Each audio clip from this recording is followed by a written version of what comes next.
바르셀로나 해양박물관을 영어 약자로 MMB라고 합니다. 그러면 유럽 사람들은 다 알아듣습니다. 머리타임 뮤지엄 오브 바르셀로나.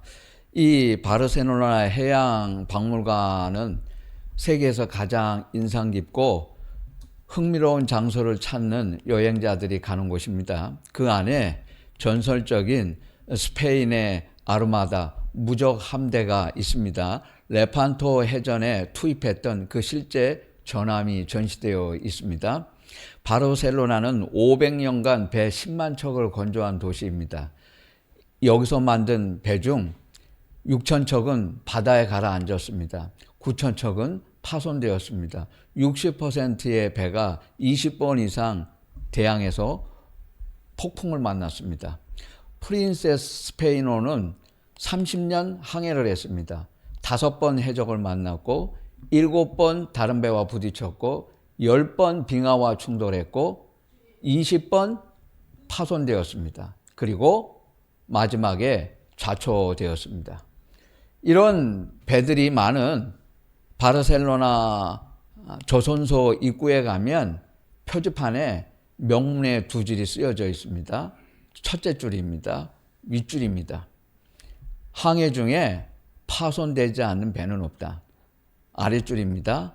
인생도 그와 같은 것이다. 문제는 있어요. 우리가 사는 인생에 고생은 있습니다. 폭풍이 불지 않는 인생은 없습니다. 문제는 어떻게 반응하느냐입니다. 반응하는 태도에 따라서 우리는 패배하기도 하고 전진하기도 합니다. 사람들은 대다수는 하나님께서 문제를 그들의 삶 속에서 얼마나 사용하시는지 잘 모릅니다. 그래서 문제가 있을 때 고민을 중단하고 그 문제가 가져오는 기회를 생각하기보다는 어리석게 반응하고 불평합니다. 인생은 문제와 기회의 연속입니다. 그것을 사람들은 생각하지 않습니다. 하나님은 여러분의 문제를 통해서 여러분의 삶을 인도하세요. 문제는 새로운 방향을 제시하고 변화의 기회를 줍니다. 변화의 동기를 부여해요. 문제를 통해서 움직이게 하려고 하나님께서 우리 밑에 불을 피우십니다. 하나님은 문제를 통해서 우리를 온전하게 하시려고 합니다. 하나님은 여러분의 안일에 관심이 없어요. 하나님은 여러분의 성품에 관심이 있습니다. 하나님은 여러분이 어떤 일로 힘들어할까에는 전혀 관심이 없으세요. 여러분이 그것을 어떻게 다루는가에 지대한 관심을 가지고 계십니다. 잘 되고 행복하고 좋을 때는 잘 몰라요. 힘들고 어려울 때 어떻게 하는지 보면 그 사람 인간성을 알 수 있어요. 그 사람이 성공할 때는 모릅니다. 그 사람이 힘들고 실패할 때 어떻게 하는가를 보면 그 사람 됨됨이를 알 수 있고 그 사람이 믿음이 있는지 없는지 그때 가서 알 수 있어요. 예수님은 우리에게 고난을 피하는 방법을 가르쳐 주시러 오시지 않았습니다. 그런데 한국교회는 자주 강단에서 설교합니다. 고난을 피하는 비결, 이거 복음 아닙니다. 가짜죠. 예수님은 고난을 피하라고 말씀하신 적 없어요. 고난을 뚫고 지나가라고 하십니다. 예수님은 결코 우리에게 이 세상을 쉽게 편안하게 사는 방법을 말씀하시지 않아요. 고난을 피하고 그리스도인으로 사는 것을 포기하든지 그리스도인으로 살고 고난을 상대하든지 둘 중에 하나를 해야 합니다. 리즈 모레이는 뉴욕 브롱크스의 아주 가난한 가정에서 태어났습니다. 그녀가 출생할 때 부모는 자포자기 상태의 마약 중독이었습니다. 9살에 주유소에서 일을 시작했습니다. 겨우 12살 10대였을 때 아버지와 어머니가 사망했습니다. 15살에 노숙자가 되었습니다. 이보다 더 나쁠 수는 없어요. 그녀는 극도로 어려운 환경과 맞서 싸워야 했습니다. 또래 아이들보다 훨씬 뒤늦게 미들스쿨도 아니고 고등학교 과정 하이스쿨을 정규 학교가 아닌 세컨더리 스쿨, 학교를 정상적으로 다닐 수 없는 아이들을 받아주는 곳에 가서 시작을 했습니다. 거리에서 자고 음식 쓰레기를 먹었습니다. 밤중에 공중 화장실에 가서 씻었습니다. 숙제는 지하철역 계단에 앉아서 했어요. 2년 동안 열심히 노력했고 우수한 성적으로 졸업했습니다. 뉴욕타임즈가 주는 장학금을 받고 하버드에 입학을 했습니다.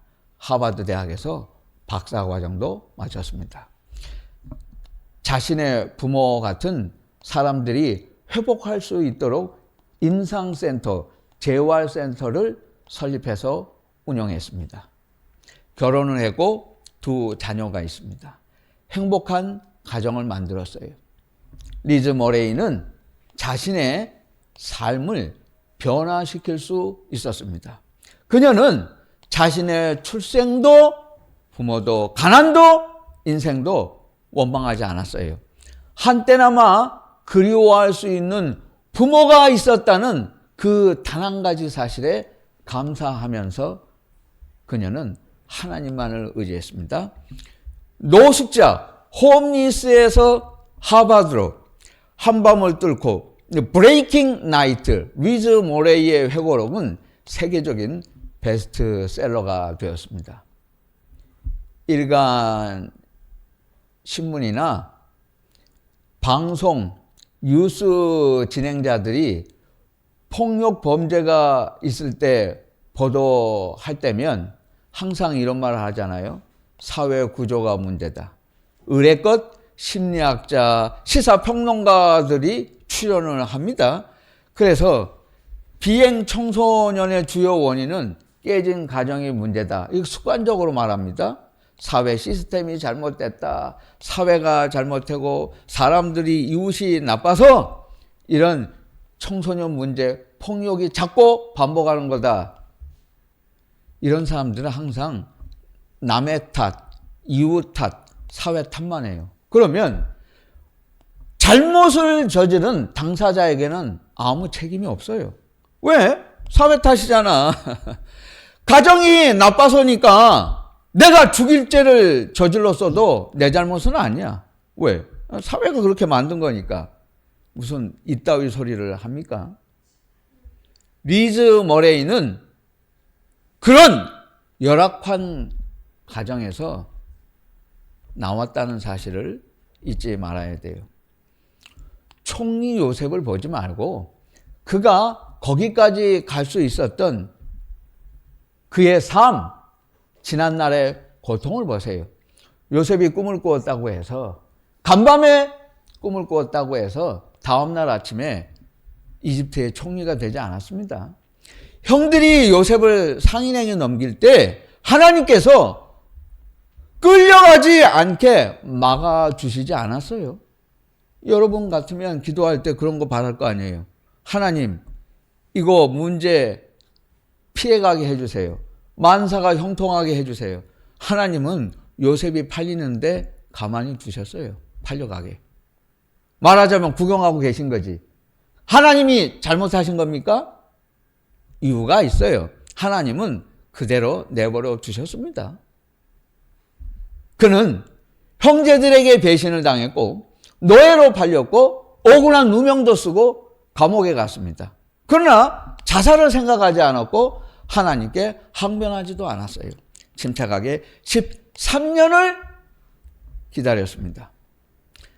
기독교인들이 요셉을 좋아하죠. 아이가 태어나면 요셉이라고 하는 이름도 많이 지어줍니다. 그런데 요셉을 좋아하면 요셉의 삶을 살아야 됩니다. 요셉의 행복한 결말은 좋아하고 창세기 45장 50장만 열심히 읽어 결말이 해피엔딩 이것만 좋아하고 요셉이 살아왔던 과정은 생각하지 않고 싫어합니다. 사는 건 부자처럼 살고 싶고 죽는 건 나사로처럼 죽어서 천국에 가고 싶어요. 무슨 도둑놈 심보지.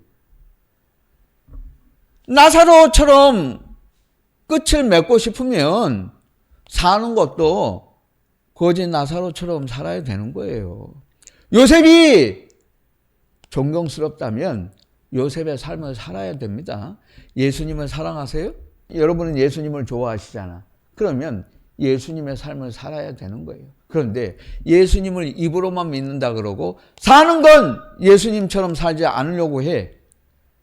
그저 좋고 편안하게만 살려고 해. 도둑놈 심보라는 겁니다. 그러니까 요셉 같은 크리스찬이 지금 이 시대에 한국교회에 나오지 않는 것입니다. 45장 5절을 읽어보면 요셉이 형제들에게 말했습니다. 당신들이 나를 이곳에 팔았다고 걱정하지 마십시오. 하나님이 우리의 생명을 구하시려고 나를 이곳에 먼저 보내셨습니다. 그래도 형들은 불안했습니다. 이제 요셉이 복수할지도 몰라. 우리는 끝장이 났다. 요셉은 그들을 위로했습니다. 그것이 아닙니다. 당신들은 나를 해하려고 했으나 하나님은 그것을 선으로 바꾸사 많은 사람의 생명을 구할 수 있게 하셨습니다. 바로 이 창세기 20절 문제예요. 이걸 가지고 많은 크리스천이 악용하고 남용하잖아요. 하나님이 악을 선으로 바꾸셨다. 이런 엉터리가 어디 있습니까? 하나님이 어떻게 악을 선이 되게 하세요? 많은 기독교인들이 이 성경을 읽고 그렇게 생각하거든요. 그러니까 하나님이 나쁜 일을 좋은 일로 바꿔서 좋은 일이 있을지도 몰라 기대하잖아요. 하나님은 절대로 악을 선으로 바꾸시지 않아요. 만일 하나님이 악을 선으로 바꾸신다면 여러분은 사탄을 미워하면 안 돼요. 사탄을 사랑해야지. 왜? 하나님이 사탄을 천사가 되게 할 건데. 하나님이 악을 심판하시면 안 돼요. 왜? 가만히 두면 기다리면 하나님이 어차피 악이 선이 되게 하는데 왜 선을 심판하십니까? 악이 선이 될 건데. 말이 안 되죠. 그런데 왜 함부로 말을 합니까? 이거 잘못된 성경 공부죠. 하나님이 악을 선이 되게 하시는 일은 절대로 없어요. 사탄이 천사가 될 수 있냐고 질문하면 그렇지 않다고 대답하지 않습니까? 그러면서 어떻게 성경은 악이 선이 된다고 이렇게 읽을 수 있어요? 우리 말로는 바꾼다인데 악을 그것을 선으로 바꾼다인데 히브리어 원문 성경을 읽어보면 거기에는 바꾼다, change라고 하는 단어가 없어요. 그건 어디까지나 우리말 번역이지. 하나님은 바꾼다고 하시지 않았습니다. 히브리어 성경 그대로 충실하게 다시 읽으면 20절은 이렇게 돼 있어요. 당신들은 악한 일을 계획했지만 하나님은 나를 생각하시고 요셉을 생각하고 그것을 이용하셨습니다. 입니다. 하나님이 어떻게 이용하셨다는 건가? 형제들이 요셉을 팔았어요. 그랬지만 요셉은 보디발의 집에 팔려가서 거기서 식량을 창고에 저장하는 방법을 터득했어요. 그러니까 후일 풍년에 식량을 국고성에 저장하고 흉년을 대비할 수 있었던 거예요. 보디발이 누명을 씌우고 요셉을 감옥에 넣었지만 요셉이 감옥에 들어가서 왕실 사정에 밝은 수감자들과 친구가 되고 많은 왕실 정보를 얻었습니다. 그래서 관계의 꼬리를 물고 바로의 눈에 뜨일 수 있었던 겁니다.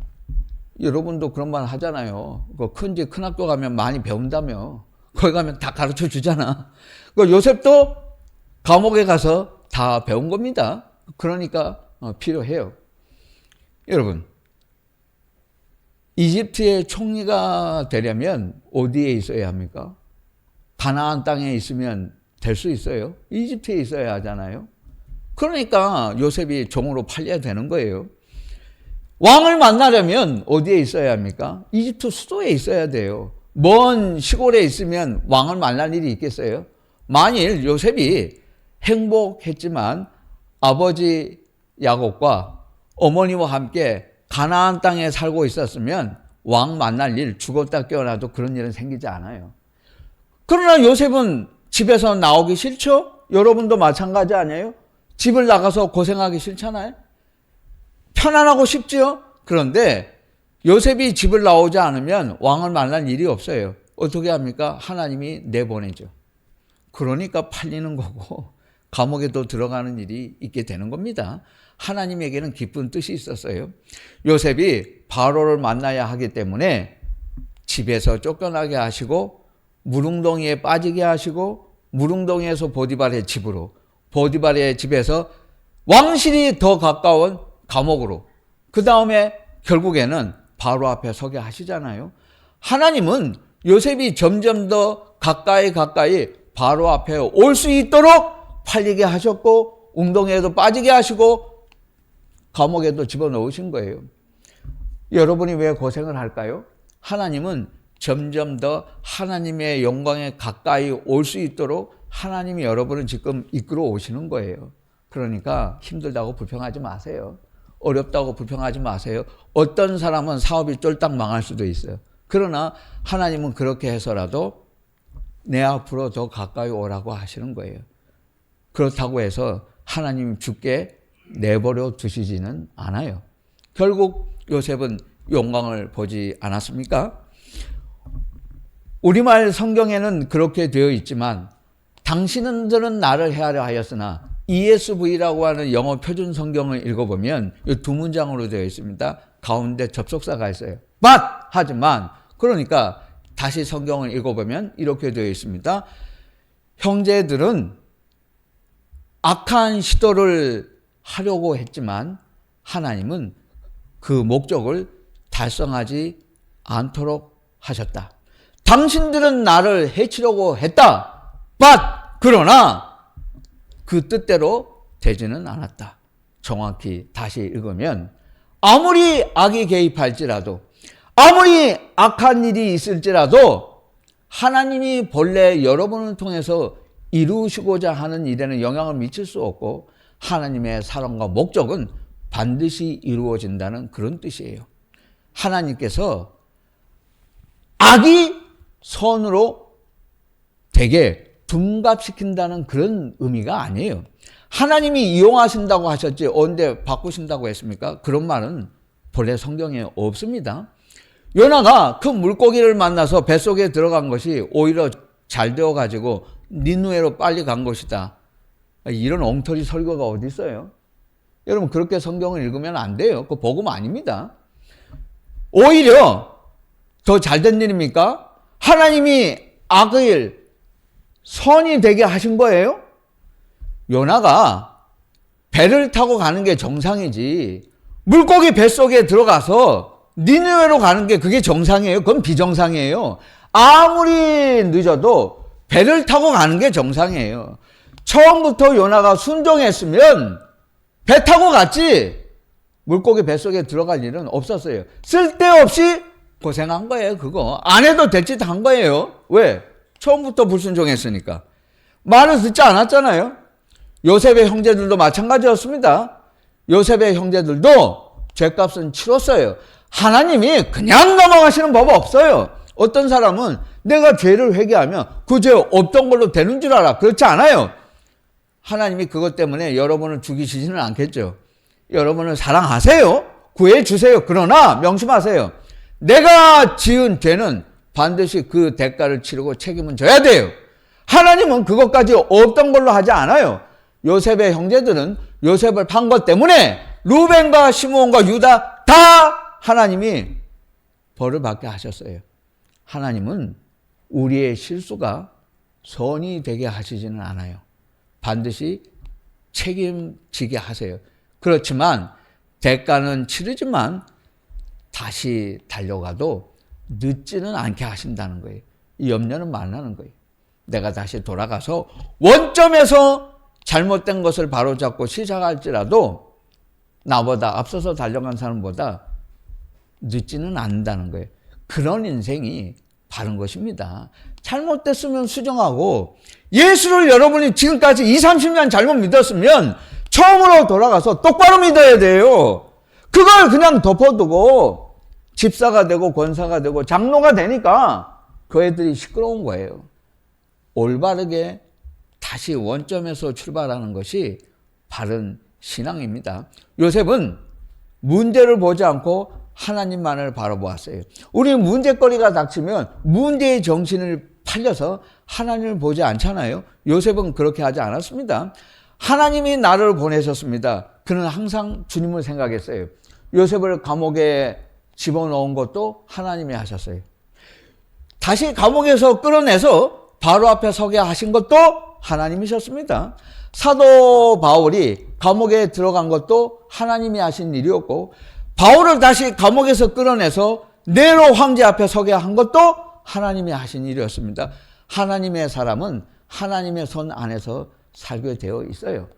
지금까지 한국 교회가 요셉의 꿈 이야기를 가지고 야망을 가르쳐 왔잖아요. 그래서 교회를 다 망가지게 만들어 놓은 거예요. 여러분, 성경을 제대로 읽어요. 많이 설교하잖아요. 요셉이 꿈을 꾸었다. 형들이 저라는 꿈을 꾸었다는 것 아니에요. 그러니까 요셉은 성공할 것이다. 청소년 수련회에 가면 주일학교 교사들이 또 성경 공부 시간에 이렇게 가르치잖아요. 요셉은 꿈을 포기하지 않았기 때문에 성공했다. 이런 엉터리가 어디 있어요. 요셉은 꿈을 의지한 적 없어요. 창세기 39장 이후를 읽어보면 요셉은 자기가 꾼 꿈은 잊어버렸어요. 야곱이 베델에서 밤중에 꿈을 꾸고 하나님을 만난 경험과 요셉이 꿈을 꾼 것은 다른 이야기입니다. 요셉은 꿈을 의지하지 않았고 그 꿈을 꾸게 하신 하나님을 의지한 거예요. 비전과 꿈이 요셉을 살린 것이 아니고 하나님이 요셉을 살리신 것입니다. 오늘 교회들이 자꾸 비전을 이야기하고, 어떤 교회는 비전교회라고 이름을 그렇게 지었잖아요. 이건 완전히 성경도 모르고 그냥 예수님을 제대로 믿는 자들이 아닙니다. 비전교회라는 게 어디 있어요? 우리에게는 예수 그리스도가 비전이고 그분 외에는 다른 비전을 우리는 말할 필요가 없어요. 그래서 우리 교회는 비전을 말하지 않아요. 교회는 비전이 필요 없어요. 왜? 예수가 비전이기 때문에. 우리는 그분을 믿으려고 하는 거지, 그분을 통해서 성공의 발판으로 삼고 우리가 잘 되려고 예수님을 이용하는 게 아니에요. 우리는 오직 그분만을 바라보아야 합니다. 한 세일즈맨이 아침에 늦게 일어났어요. 서둘러서 옷을 입었습니다. 커피를 내리고 토스터기에 빵을 집어넣었어요. 욕실에 서둘러서 들어가가지고 면도하다가 피가 나니까 이제 피를 멈추게 해야 되잖아요. 그 사이에 빵이 새까맣게 탔어. 할 수 없이 커피를 마시면서 넥타이를 매는데 부주의해서 커피를 바지에 쏟았어요. 어떡합니까? 얼룩 대충 주고 회사는 출근해야 되잖아요. 지각하면 안 되잖아. 허둥지둥 서류 가방을 들고 나가는데 이번에는 설상가상으로 옆집에 있는 개가 도둑놈인 줄 알고 쫓아와서 바지를 물어가지고 바지를 찢어버렸어요. 그대로 차에 탔어요. 그런데 시동 키가 안 보여. 자동차 키가 안 보여서 서류 가방을 다 뒤졌는데 맨 밑바닥에서 발견했어요. 키를 들고 자동차 시동을 걸었는데 시동이 안 걸려. 이 사람이 자동차 창문을 내리고 하늘을 쳐다보고 말했습니다. 간밤에 내가 뭘 잘못했나? 여러분 그렇잖아요. 어렵고 힘든 일이 생기면 늘 이럴 때면 하는 말 있잖아요. 내가 뭐 잘못했나? 내가 죄지어서 하나님이 이렇게 하시나? 누구 때문이지? 누구 탓하잖아요? 그렇지 않아요. 제자들이 태어날 때부터 맹인된 사람을 보고 예수님께 여쭈었습니다. 이 사람이 소경이 된 것은 이 사람의 죄 때문입니까? 아니면 부모의 죄 때문입니까? 예수님이 말씀하셨습니다. 이 사람의 죄도 아니고 부모의 죄도 아니다. 이 사람에게서 이런 일이 일어난 것은 하나님의 일을 나타내기 위해서이다. 요셉이 잘못해서 불행해진 것이 아닙니다. 결국 그는 하나님의 영광을 보았습니다. 그가 장차 출애굽을 할 때 바로 그 유언입니다. 창세기 마지막 장 마지막 말, 요셉의 유언이죠. 장차 하나님의 백성들이 이 땅에서 나가서 약속의 땅에 들어갈 때 내 뼈를 가지고 가라. 그는 이 영광스러운 장면도 이미 알고 있었습니다. 여러분이 고생하는 이유는 여러분이 잘못해서가 아니에요. 하나님의 영광을 보기 위해서입니다. 저널리스트 시드니 해리스가 쓴 수상록에 이런 글이 있습니다. 승자는 넘어지면 앞을 보지만 패자는 넘어지면 뒤를 본다. 승자는 구름 위에 떠있는 태양을 보고 패자는 구름 속에 비를 본다. 종교개혁자 장팔비는 로마서 8장 18절 말씀을 암송하고 생을 마감했습니다. 그가 죽을 때 이 말씀을 끝까지 외우고 죽었어요. 생각하건대 현재의 고난은 장차 우리에게 나타날 영광과 좋게 비교할 수 없도다. 하나님을 믿는 사람은 역경을 이겨내는 사람입니다. 고생이 없는 사람이 아니에요. 문제가 없는 사람이 아니고 문제를 이겨내는 사람입니다. 하나님을 믿는 사람들에게는 반드시 이런 고난이 있어요. 카를 힌트는 이런 말을 했습니다. 고난은 모든 일에 부과된 가격이다. 고난의 경험이 없는 사람은 천박합니다. 예수 믿으면서 인생에서 큰 위기를 경험하지 않은 사람은 천박한 사람입니다. 슬픔이 없으면 웃음도 없어요. 고통 없는 인생은 은혜 없는 인생입니다. 하나님은 때로 여러분 앞에 여러분이 감당할 수 없는 무게로 짓누르는 돌을 놓아두세요. 작은 돌이 아니고 큰 바위 덩어리를 두세요. 여러분을 방해하는 것입니까? 하나님께서? 하나님은 때로 여러분이 다룰 수 없는, 여러분이 다룰 수 있는 것보다 훨씬 더 많은 문제거리들을 안겨주세요. 그것은 모든 것을 다루시는 하나님만을 의지하라는 깊은 뜻입니다. 하나님께서 기쁠 때나 슬플 때나 모두에서 여러분의 길을 어떻게 준비해 오셨는지 알 수 있겠습니까? 하나님께서 여러분의 삶 속에서 그분이 반드시 성취하시고자 하는 일을 어떻게 이루어 오셨는지 그것을 알 수 있겠습니까? 그리스도 안에 있으면 문제는 문제가 아닙니다.